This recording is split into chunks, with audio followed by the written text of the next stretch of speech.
अस्सलाम वालेकुम नाज़रीन, आज हम बात करेंगे कि लड़कियों पे बंदिश क्या होती है जी।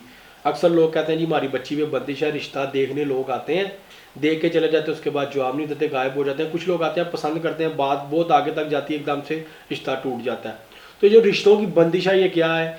क्या ये किसी रिश्तेदार ने की होती है?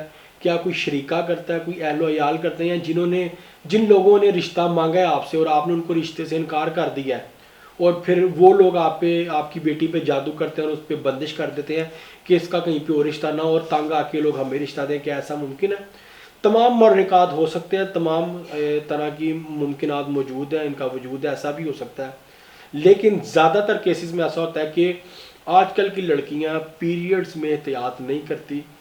पीरियड्स में नया एहतियात करने की वजह से उम्मु सबियान हमा बिनते हमा एक डायन है, वो उन पे मुसलत आ जाती है, उन पे गालिब आ जाती है, जो उनके लिए बंदिश का सबब बनती है, एक बंदिश कहलाती है वो।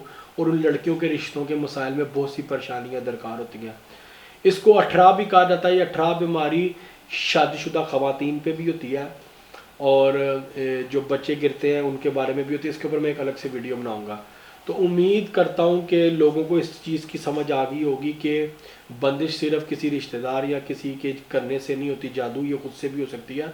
और इसके लिए एहतियात ये है कि जो आप पीरियड्स का पैड, जो लड़कियां हैज़ आने के बाद जो पैड या वो जो कपड़ा या कॉटन या जो भी चीज़ वो यूज़ करती हैं, उसको कोशिश किया करें वॉशरूम में पहले वॉश कर दिया करें। वॉश हो जो उसमें से जो खून है आपका, वो गंदा खून बह जाए। बहने के बाद उसको आप किसी शॉपिंग बैग में अच्छी तरह रैप करके तो कचरे में, कूड़े में दिन के टाइम फेंके, शाम के टाइम ना फेंके। तो ये एहतियात करें। तो उम्मीद है कि आप ये जादू की और ये जो बंदिश का मामला है इससे काफ़ी हद तक बचे रहेंगी। Thank you so much. अल्लाह हाफिज़।